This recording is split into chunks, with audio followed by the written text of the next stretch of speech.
फूलता महक दे झरी सरी जाए मेघता बरसा दे कहीं फेरी जाए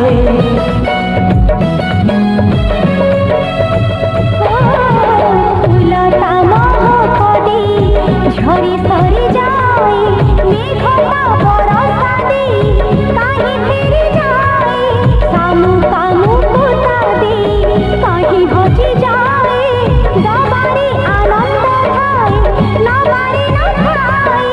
ए जीवन नुहे ताहा दोष धरी ताहाकु निंदे